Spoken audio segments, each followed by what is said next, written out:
Halo semuanya, selamat pagi, siang, atau malam ya. Tergantung kalian melihat video ini saat kapan. Oke, sebelumnya perkenalkan nama saya Intan Nawangwulan. Saya adalah salah satu tentor atau pengajar di Bimbel Sigma Biologi. Untuk pada kesempatan hari ini ya, kesempatan pada hari ini kita akan membahas tentang tryout SGR 20, di mana untuk hari ini kita akan membahas tentang sub materi, yaitu pengetahuan dan pemahaman umum atau biasa kita singkat menjadi PPU. Oke, kita langsung saja ya. Untuk yang PPU SGR 20 ini itu jumlahnya ada 20 soal gitu ya.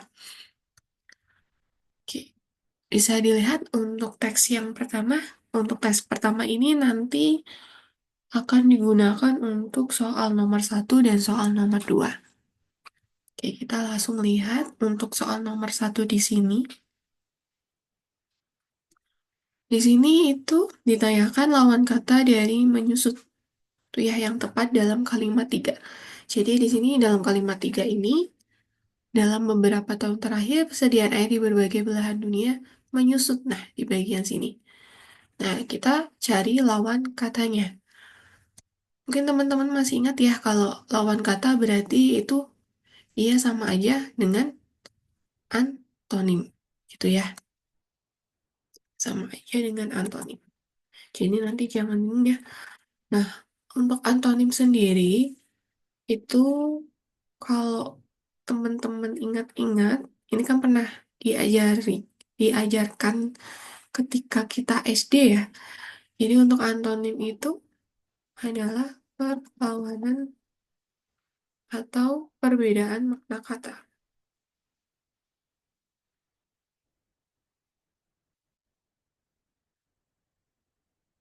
Nah, sekarang kita cari nih perbedaan makna kata atau perlawanan kata dari kata menyusut itu apa? Nah, kalau misalnya kita melihat dari KBBI, menyusut itu kan dia artinya menyusut.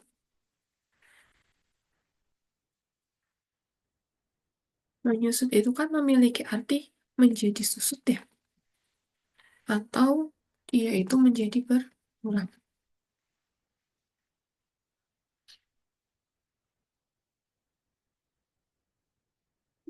Menyusut atau menjadi berkurang. Nah, karena menyusut itu menjadi berkurang, berarti kan antonim dari menyusut itu adalah sesuatu yang menjadi lebih besar gitu ya, atau dia meluap dari volume yang seharusnya. Nah, untuk meluap dari volume seharusnya, kita bisa tahu bahwa jawabannya yang tepat itu adalah yang A ya, atau meluber seperti itu. Karena kalau dalam KBBI, meluber itu dia artinya adalah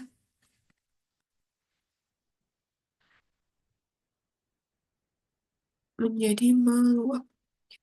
Jadi dia sangat berkebalikan ya, berkebalikan makna dengan kata menyusut itu. Oke, next selanjutnya. Untuk soal nomor 2, kita masih menggunakan teks yang pertama, yaitu teks satu. Di sini ditanyakan kalimat manakah pada bacaan di atas yang memiliki pola dasar. Ya, memiliki pola dasar yang sama dengan pola dasar pada kalimat para peneliti beranggapan lemahnya pengawasan di sekitar Taman Nasional mengakibatkan kerusakan ekosistem. Nah, perlu kita tahu ya, perlu kita ingat bahwa kalau misalnya yang ditanyakan adalah pola dasar, maka kita perlu ingat tentang S, kemudian P, O,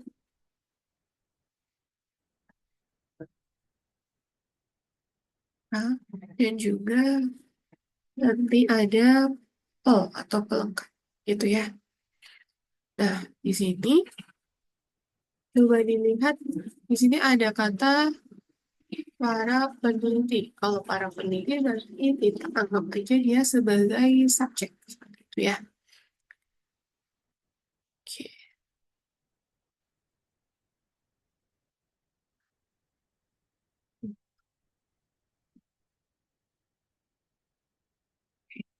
Para peneliti itu dia sebagai subjek. Untuk subjek ini kakak highlight menjadi warna kuning ya. Nah, kemudian dilanjutkan setelah ada subjek, di sini ada kata beranggapan. Beranggapan ini kita anggap sebagai predikat karena predikat itu kan dia fungsinya adalah yang dilakukan oleh subjek gitu ya, atau yang dilakukan oleh para peneliti. Kemudian dilanjutkan di sini ada frasa namanya pengawasan di sekitar Taman Nasional maka mengakibatkan kerusakan ekosistem, di mana di sini itu adalah berupa objek seperti itu. Ya, jadi untuk yang warna kuning ini adalah sebagai subjek, kemudian yang warna oranye ini sebagai predikat, kemudian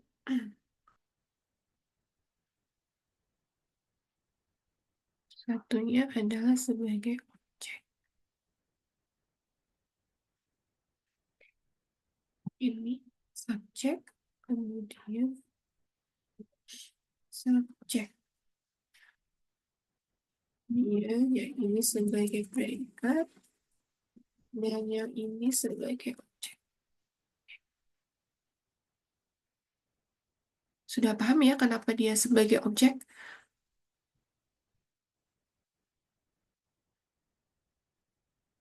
Ya, kalau kita ingat-ingat, itu ya perbedaan antara keterangan pelengkap dan objek itu kan dia bisa ditentukan dari predikatnya ya. Karena di sini kita lihat di sini dia menggunakan imbuhan ber, gitu ya. Kalau imbuhan ber dan juga me itu kan dia dalam bentuk kalimat yang aktif ya. Nah, karena dia dalam bentuk kalimat yang aktif, maka dia itu bisa dipasifkan gitu. Ketika sebuah frasa atau sebuah kalimat itu dia bisa dipasifkan, maka setelah imbuhan, setelah setelah predikat itu biasanya diikuti oleh objek seperti itu. Kenapa? Karena kalau objek itu kan dia ciri khasnya itu dia bisa dipasifkan. Gitu ya kalau objek ini. Dia itu bisa dipasifkan. Sedangkan kalau untuk yang pelengkap itu dia tidak bisa dipasifkan ya, teman-teman.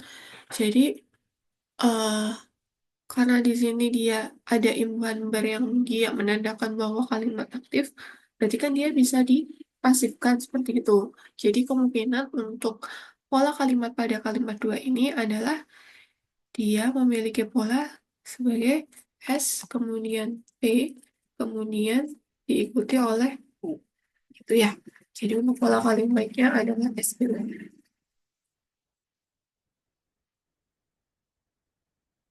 Gitu. Nah, selanjutnya kita lihat dari yang nomor dua di sini ya. Oke, kalimat dua di sini ada di banyak tempat tuh. Habis itu ada koma. Di banyak tempat ini itu kalau ada frasa yang terletak di depan kemudian dilanjut koma dan dia adalah merupakan keterangan gitu ya.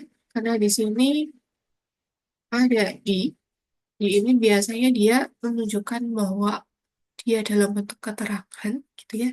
Jadi yang nomor dua ini sudah pasti dia di, oke ini kita tambah yang warna hijau itu adalah keterangan.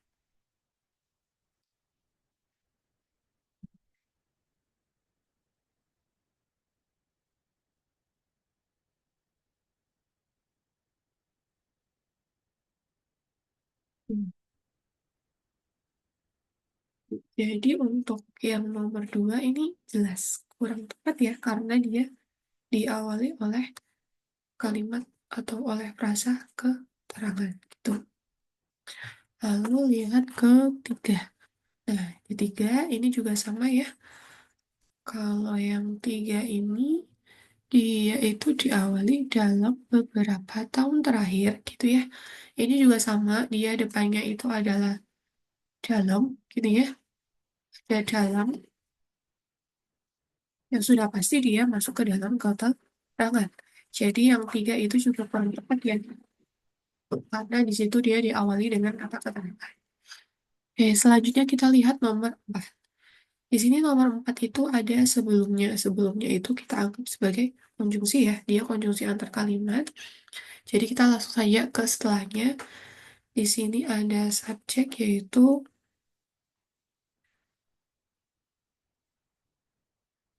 beberapa pengamat. Ini adalah subjek. Kemudian diikuti dengan berspekulasi. Ini merupakan predikat. Lalu selanjutnya di sini ada kata bahwa perubahan pola curah hujan itu dia adalah objek ya. Karena di sini predikatnya itu berupa imbuhan. Sebagai nama ini adalah objek. Oke. Kita bisa keep dulu ya yang kalimat 4 ini. Terus kita lihat di kalimat kelima. Di kalimat kelima ini diikuti oleh konjungsi antar kalimat ya. Di sini ada kata akan tetapi. Ini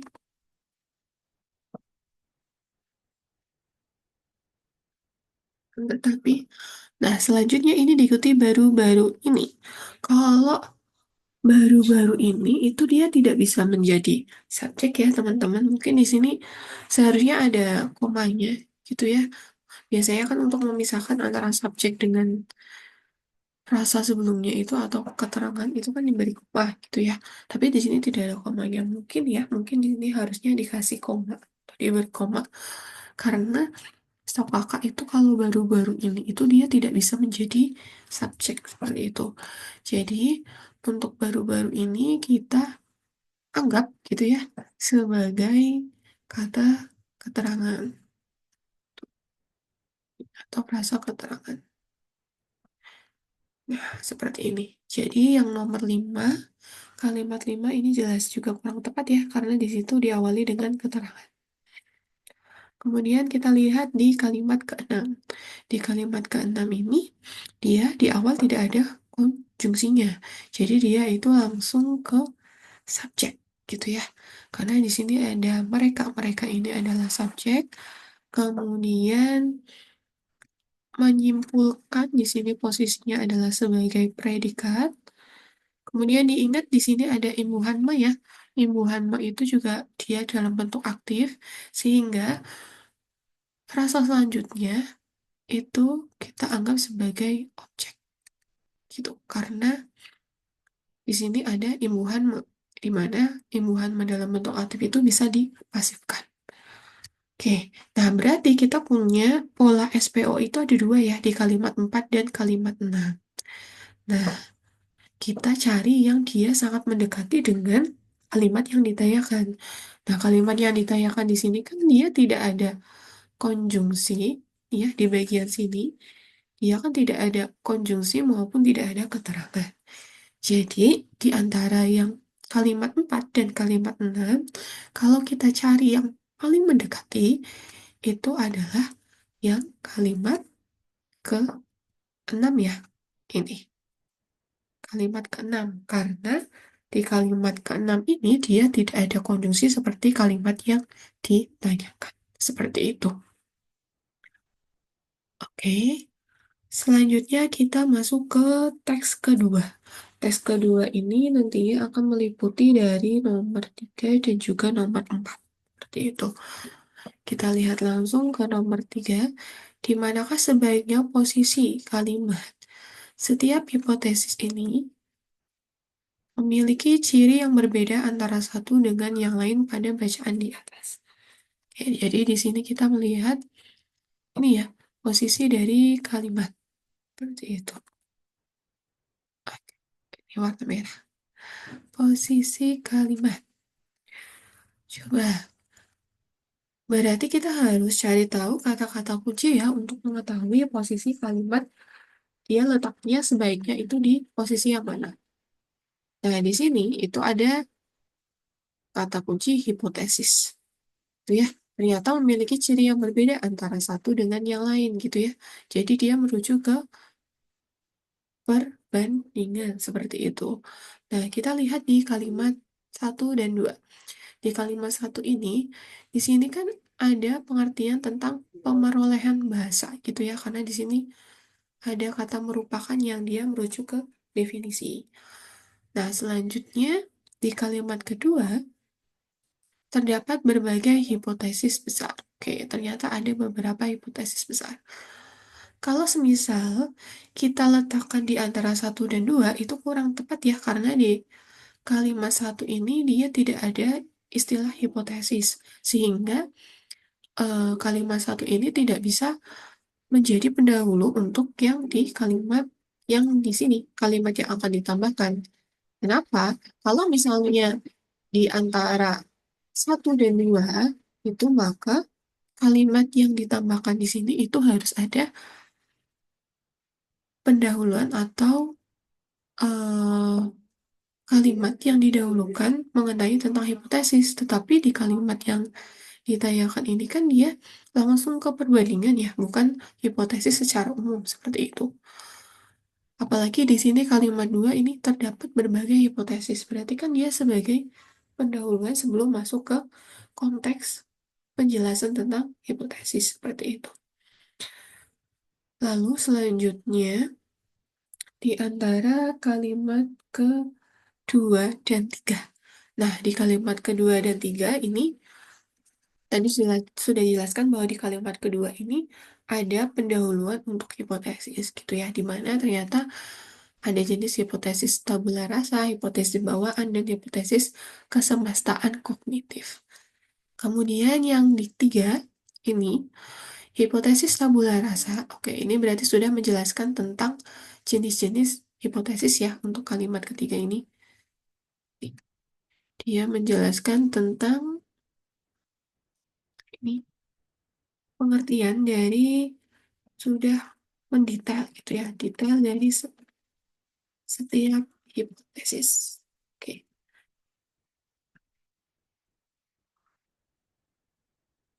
Dan itu juga didukung di kalimat keempat. Di sini juga ada hipotesis bawaan, gitu ya. Nah, hipotesis bawaan kan itu adalah jenis kedua dari setelah hipotesis tabula rasa, seperti itu. Jadi, ini kita bisa letakkan kalimat setiap hipotesis ini memiliki ciri yang berbeda. Karena di sini ada kata-kata ciri yang berbeda antara satu dengan yang lain. Berarti, untuk membandingkan atau membedakan antara satu jenis hipotesis dengan hipotesis yang lainnya. Jadi kalimat ini sangat cocok untuk diletakkan di antara dua dan tiga. Maka jawabannya itu adalah yang B, gitu ya, antara kalimat kedua dan kalimat ketiga. Itu. Oke, selanjutnya untuk nomor 4, di sini ditanyakan tujuan penulisan kalimat 6. Oke, tujuan penulisan kalimat 6. Berarti kita langsung fokus ke kalimat 6. Di sini kalimat 6 berbunyi, struktur ini diperoleh anak melalui interaksi dengan benda-benda atau orang-orang di sekitarnya. Seperti itu ya. Jadi kan di sini menjelaskan atau memberikan informasi gitu ya. Informasi tambahan tentang terbentuknya struktur. Nah, di sini kan ditanyakan nih, struktur ini. Struktur ini itu berarti kan merujuk kemana? Merujuk ke kalimat sebelumnya yang merupakan adalah struktur kognitif.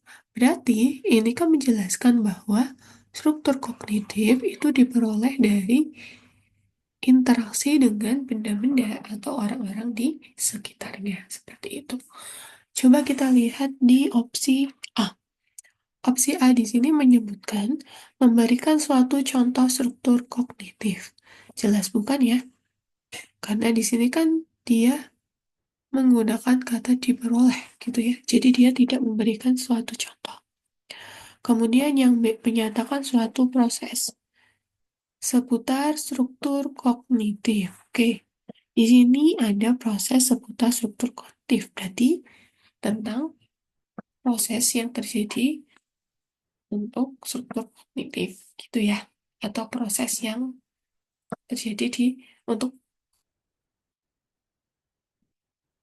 mendapatkan atau untuk melihat struktur kognitif itu seperti apa, seperti itu.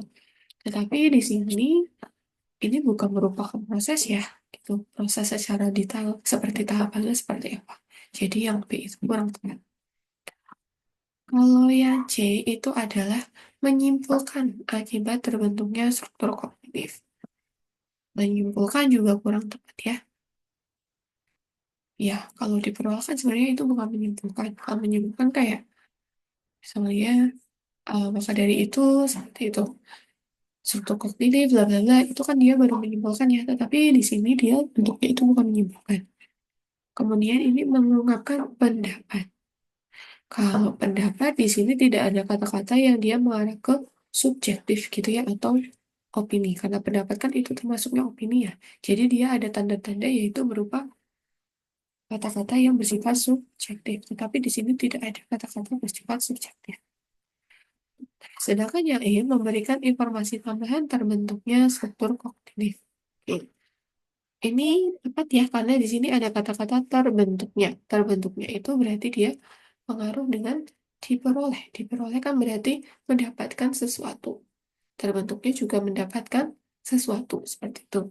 Jadi jawabannya yang tepat itu adalah yang E, gitu ya.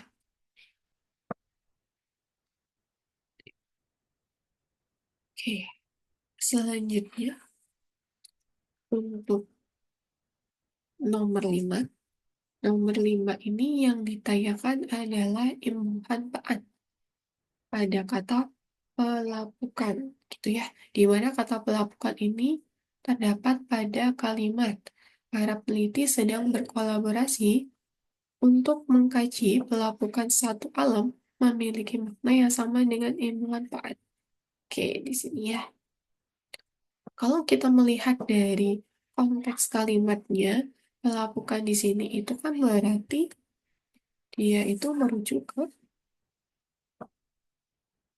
proses ya. Seperti itu.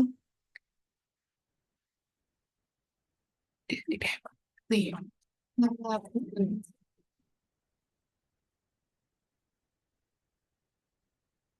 di sini itu dia merujuk ke suatu proses di mana pelapukan itu berarti proses terjadinya pelapukan atau proses pelaku seperti itu ya. Nah, berarti kita cari ilmu handphone yang di sini itu merupakan konteksnya atau memiliki konteks yang sama yaitu konteks proses. Nah, coba kita dilihat di sini. Oke, ini kurang maka jadi untuk yang perubahan ini dia nomor satu. Oke, yang ini adalah nomor satu. Kemudian yang pemanasan itu nomor dua. Pembicaraan itu nomor tiga. Kemudian penggunaan itu nomor empat. Ya, kemudian pemikiran itu dia nomor lima. Ya, ini kurang kurang mbak. Kurang ditambahkan angka. Oke, kita bisa tulis ini biar tidak pusing ya. Ini perubahan. Ini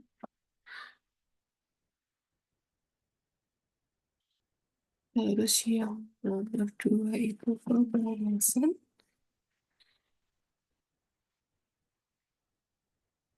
Kemudian yang ketiga ini pembicaraan.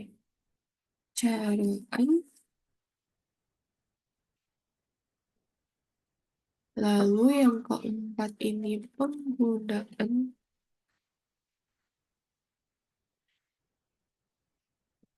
Lalu yang terakhir yang kelima ini adalah pemilihan.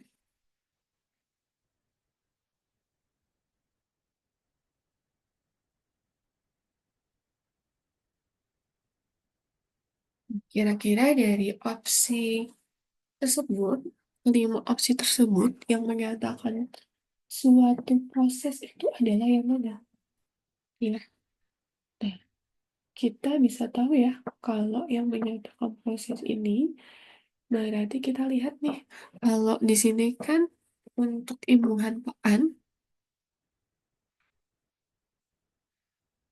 itu kan dia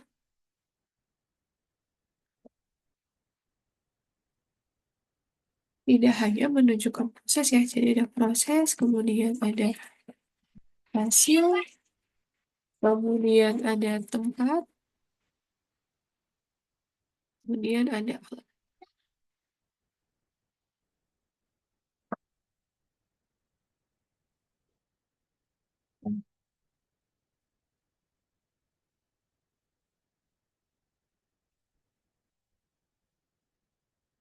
Saja.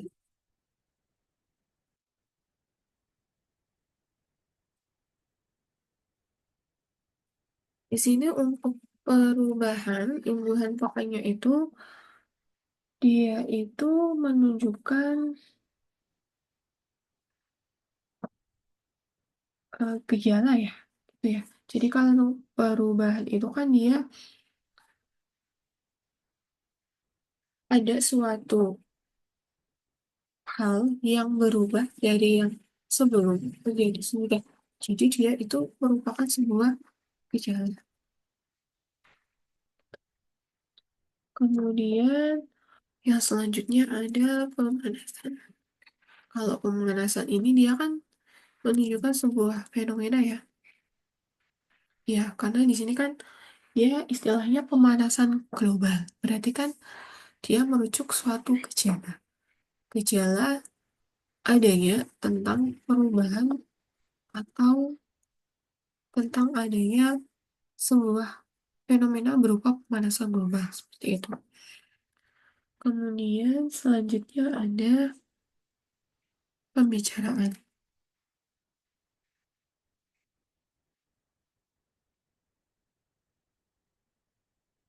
Untuk pembicaraan ini itu kan berarti dia melakukan ya. Iya, pembicaraan itu kan berarti ada suatu hal atau hasil yang dibicarakan gitu ya. Jadi ini lebih ke tingkah laku atau melakukan pembicaraan. Kemudian selanjutnya ada penggunaan, penggunaan itu sama dengan pembicaraannya. Jadi di situ untuk melakukan gitu ya.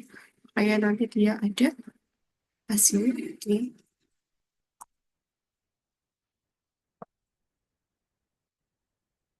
Seperti itu. Kemudian yang terakhir ada pemikiran.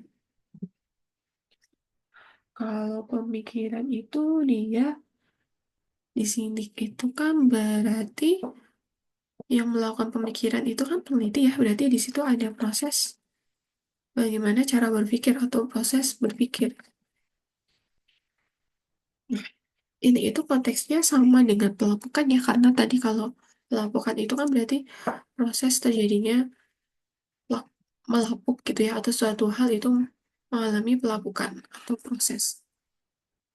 Kalau perubahan ini kan tadi dia lebih ke gejala ya, di mana perubahan itu kan berarti ada sesuatu yang berubah.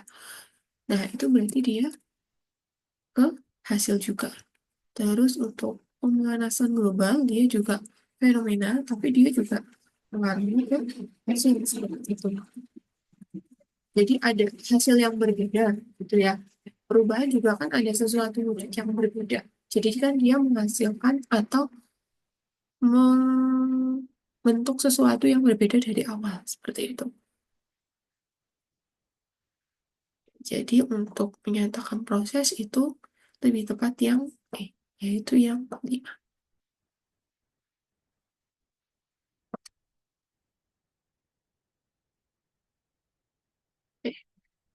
Selanjutnya, untuk kalimat keenam, perhatikan kutipan berikut. Mempelajari sumber data yang berlimpah. Kutipan tersebut menjadi kalimat logis. Oke.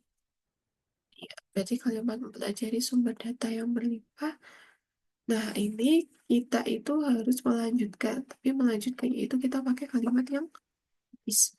Nah, perlu diingat bahwa kalimat yang logis itu dia syaratnya ada apa? Kalimat logis. Syarat kalimat logis. Kalau ada soal seperti ini atau pertanyaan seperti ini, berarti yang pertama kita cari apa dulu nih? Kita cari subjek dan predikat. Karena kalimat logis atau kalimat yang baik, itu dia harus punya subjek dan predikat. Kemudian dia kalimatnya harus apa? Harus efektif. Itu. Ya. Bisa dilihat ya kalau istilah mempelajari sumber data yang berlimpah atau frasa mempelajari sumber data yang berlimpah, itu kan ada di kalimat ketiga. Nih, berarti kita lihat di sini setelahnya itu ada rasa dampak lingkungan global akibat penggunaan lahan setidaknya 3.000 tahun semakin tampak nyata bagi peneliti. Ini kan kalau kita lihat dari struktur kalimatnya, dia itu strukturnya tidak teratur ya. Yang subjek yang mana, yang predikat yang mana itu dia tidak jelas. Seperti itu. Jadi kita cari tahu kira-kira nih untuk posisi subjek itu yang tepat itu yang mana. Gitu. Atau misalnya kalau kita bisa cari langsung ke predikatnya seperti itu. Kalau di sini kan eh, fokusnya itu sebenarnya kan memang dia di dampak, tapi dampak ini dilihat oleh siapa? Dilihat oleh si peneliti gitu ya, karena di sini ada kata tampak nyata bagi peneliti. Berarti kan sebenarnya ini lagi menjelaskan bahwa si peneliti itu dia melihat suatu perubahan karena adanya dampak lingkungan itu gitu ya. Jadi kita bisa tahu bahwa subjeknya itu adalah si peneliti. Ya, ini peneliti itu adalah si subjek.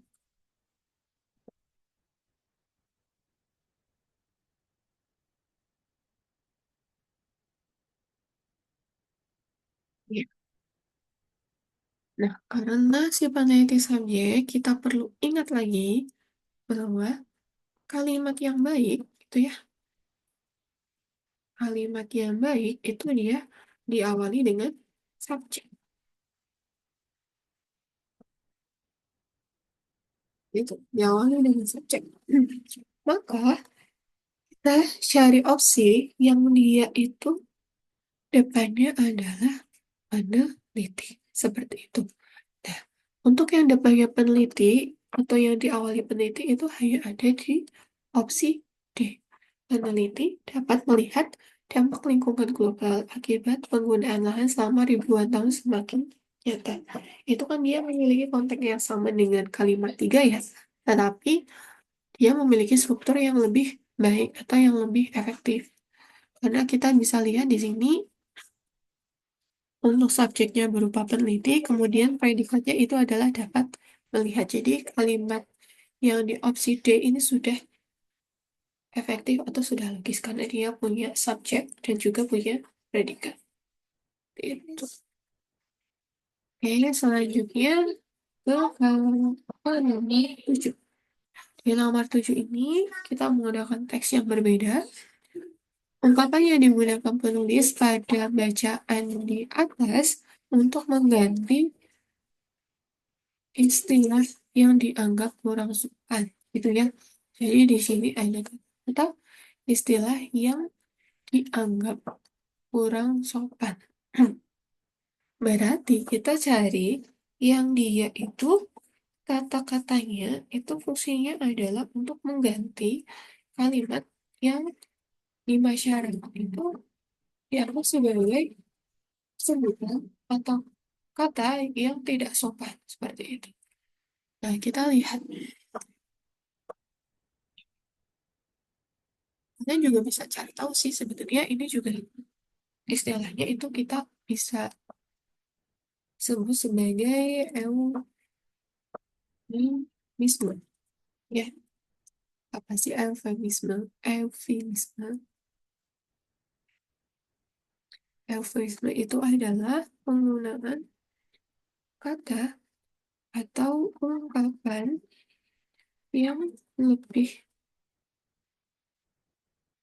halus itu ya untuk mengungkapkan atau untuk menggantikan ya, untuk menggantikan kata yang dianggap kasar seperti itu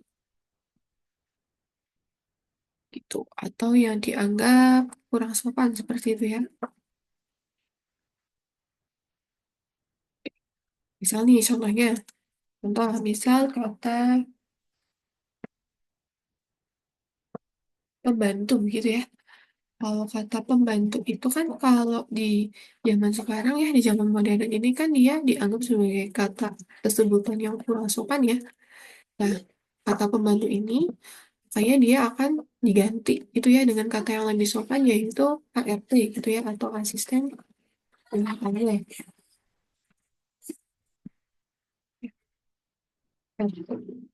Nah, ini itu dia adalah kalimat yang lebih sopan gitu ya, mengatakan asisten rumah tangga atau ART. Nah, kita berarti mencari opsi yang dia itu memiliki posisi atau memiliki situasi yang sama seperti contoh yang tadi kakak jelaskan gitu ya. Nah, coba kita lihat di opsi yang A. Yang opsi A ini adalah acara sederhana dalam kalimat kedua. Nih, akhirnya Kelana mempersunting Delima lewat serangkaian acara sederhana. Nih, di sini acara sederhana masih ungkapan yang sopan ya, atau masih ungkapan yang biasa kita sebut dalam kehidupan sehari-hari, di mana sebelumnya juga tidak ada sebutan yang dia mengarah ke ucapan yang kurang sopan gitu ya. Kemudian untuk kalimat ketiga di sini ada bagian pemberitaan. Tak lama setelah itu, ia kemudian dipindahkan ke bagian pemberitaan. Oke, di sini bagian pemberitaan. Bagian pemberitaan ini juga dia memiliki istilah yang sudah sopan, dan juga sebutan sebelumnya juga dia tidak ada istilah yang kurang sopan ya, atau istilah yang kasar seperti itu. Berarti yang B juga kurang tepat. Oke, kemudian untuk kalimat ketujuh.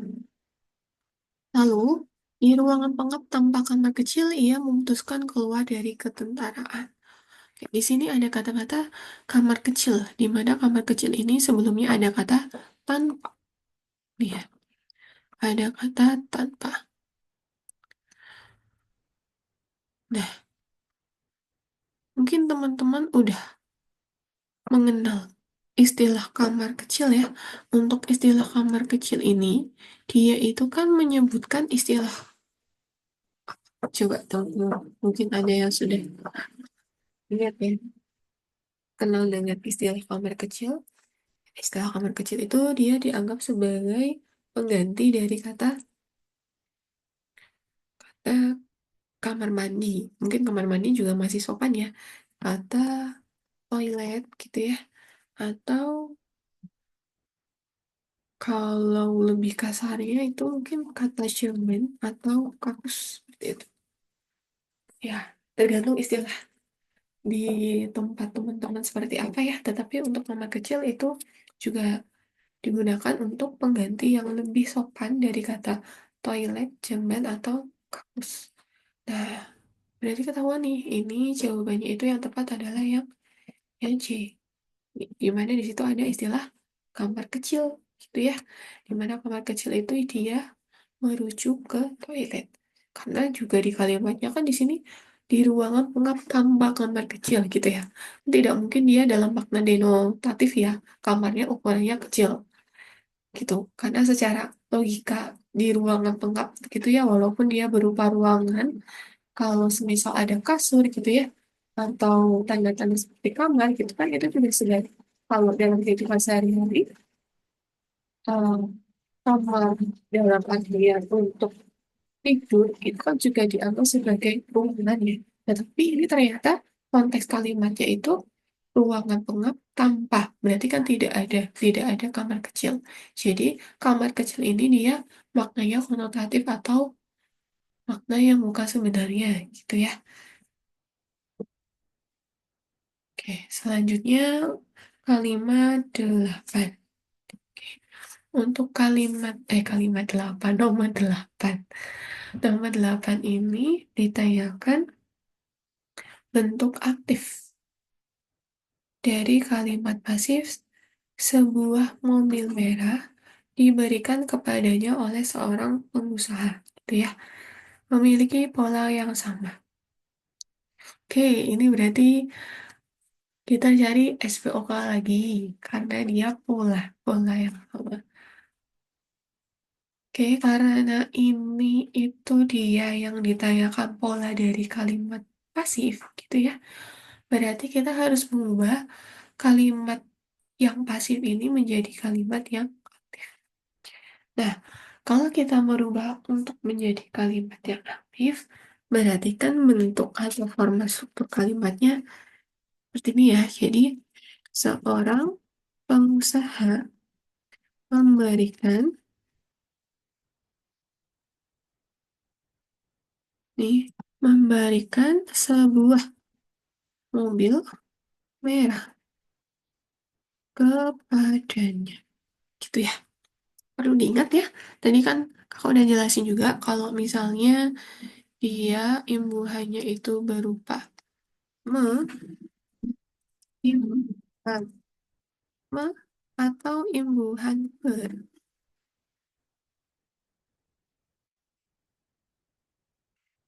Imbuhan me atau imbuhan ber berarti dia merujuk ke apa? Dia merujuk ke kalimat yang aktif. Sedangkan untuk imbuhan di atau imbuhan ter berarti dia merujuk ke kalimat yang pasif. Seperti itu. Nah, karena di sini kan diketahui ya predikatnya diberikan. Nah, berarti karena di sini dia menggunakan imbuhan di dan diubah ke kalimat aktif, maka imbuhannya itu berubah menjadi imbuhan me, yaitu menjadi memberikan. Seperti itu. Jadi kalimatnya nanti berubah menjadi seorang pengusaha memberikan sebuah mobil merah kepadanya. Gitu ya. Oke, berarti kita lihat nih polanya seperti apa. Polanya di sini kalau subjek ini yang kakak highlight warna kuning, ini adalah subjek.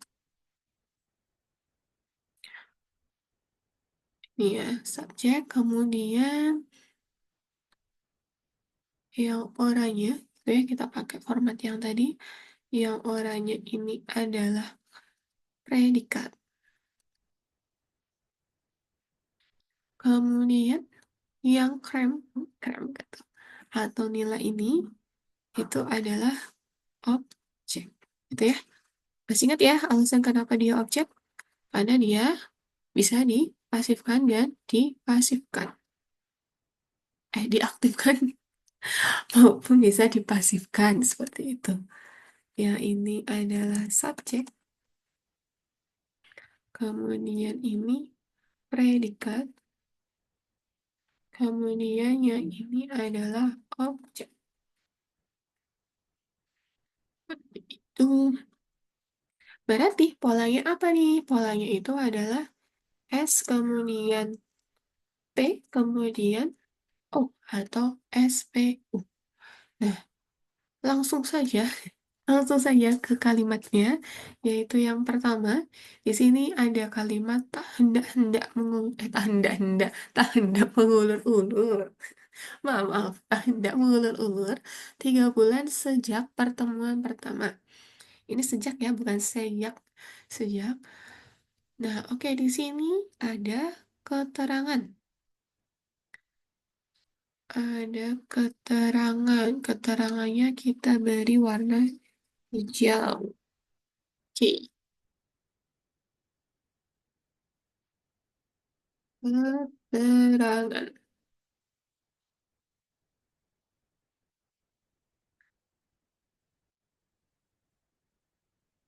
Oke, tak hendak mengulur-ulur. Ini yang kalimat satu diawali dengan keterangan. Jadi kalau misalnya diawali keterangan sudah jelas kurang tepat ya karena di sini kan tadi awalnya apa? S atau subjek. Kemudian yang kedua, kalimat kedua, tak lama setelah itu. Tak lama setelah itu berarti dia berupa keterangan. Jadi yang kalimat ketiga itu juga kurang, kalimat ketiga. Maaf, maaf. Ini kalimat kedua ya, kenapa kurang jadi kalimat ketiga. Oke, kalimat kedua. Akhirnya Kelana mempersunting Delima lewat serangkaian acara sederhana. Oke, ini mungkin di sini harusnya ada komanya ya. Ini, iya, kurang-kurang koma. Akhirnya itu adalah konjungsi, kemudian Kelana itu adalah subjek. Ya, Kelana itu subjek, kemudian mempersunting itu berarti predikat ya. Mempersunting itu predikat. Kemudian ya ini warna eh warna oranye. Yang kelana ini warna kuning. Oke. Kemudian D5 mempersunting D5 lewat serangkaian acara sederhana. Gitu. Di sini berarti dia berupa objek gitu ya.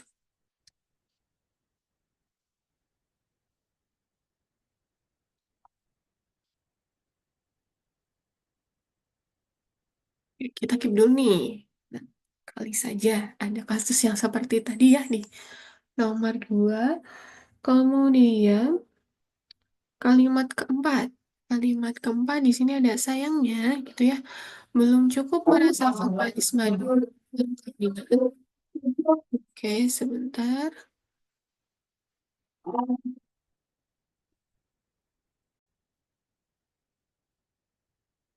Oke, kita lanjut ya tadi sampai mana ya? Oh ya, ke kalimat keempat ya. Berarti di sini kalimat empat di sini ada sayangnya belum cukup merasakan manis madu perkawinan gitu ya. Di sini belum cukup merasakan manis madu perkawinan itu dia berupa keterangan ya gitu ya. Jadi sudah jelas dia salah. Tuh. Kemudian untuk kalimat 7, lalu di ruangan pengap tampak kamar kecil. Ini berarti di ruangan pengap tampak kecil itu dia juga berupa keterangan. Jadi yang ini itu juga kurang tepat ya. Oke. Kemudian untuk yang 9, ketika ia pulang gitu ya. Ketika ia pulang juga dia berupa kata keterangan. Tuh ya. Jadi juga yang kalimat 9 itu kurang tepat. Jadi sudah jelas ya jawabannya itu di B, opsi B. Tuh. Oke.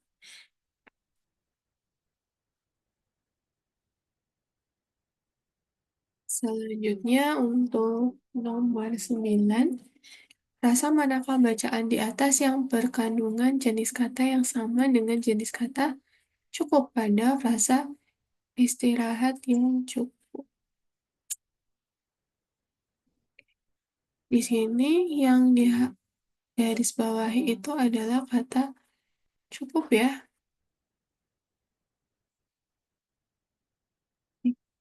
Kalau kita lihat di sini berarti istirahat yang cukup dia dalam bentuk apa? Dia dalam bentuk kata sifat kan, karena dia cukup. Cukup itu kan dia kata sifat. Jadi frasa ini dia berupa frasa sifat.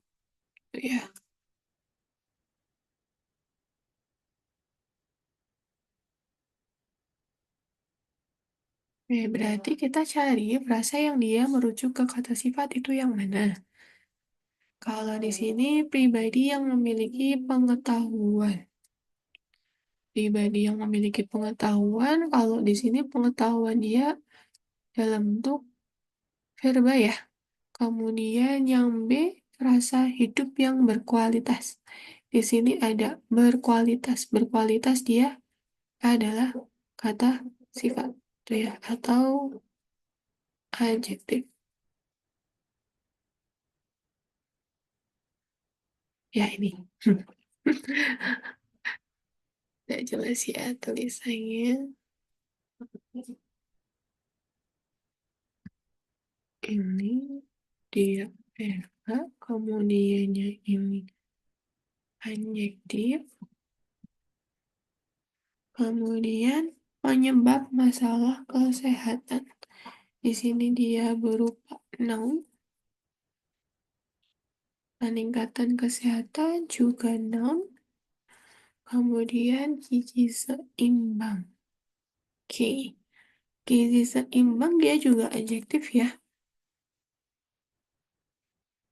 Cuma kita kan melihat ini ya jenis katanya ya. Di sini ada kata yang. Tuh, jadi kita cari yang dia mendekati. Ya, berarti jawabannya yang B. Rasa hidup yang berkualitas. Karena di situ juga sama-sama ada kata yang. Gitu ya. Kalau misalnya yang E kan dia cuma gizi seimbang gitu ya.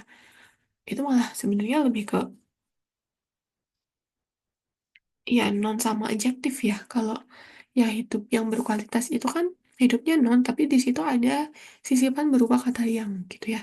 Jadi sama dengan frasa yang ditanyakan di kalimat di nomor 9. Oke, selanjutnya nomor 10. Dalam kalimat satu, ini frasa memiliki pengetahuan keterampilan tentang kesehatan dan membentuk sikap hidup sehat. Itu ya, memiliki kesejajaran. Oke, kalau ada kesejajaran bentuk, berarti kita langsung aja ya, dia harus sejajar. Kalau harus sejajar, berarti dia punya apa? Punya imbuhan yang sama. Di mana? Di predikat atau imbuhan pada predikat harus sama.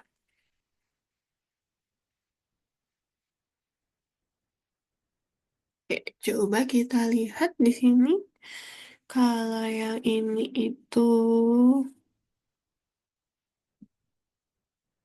memiliki pengetahuan tentang kesehatan, ini imbuhan me, tapi yang sini ke ya.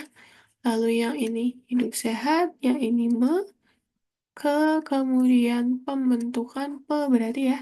Kemudian me, ter, me, me, ke, me. Yang me, terus yang satunya me lagi, kemudian me lagi. Oke, di sini berarti sudah ada imbuhan yang sama, yaitu imbuhan me semua. Berarti jelas jawabannya itu adalah yang E, gitu ya. Oke.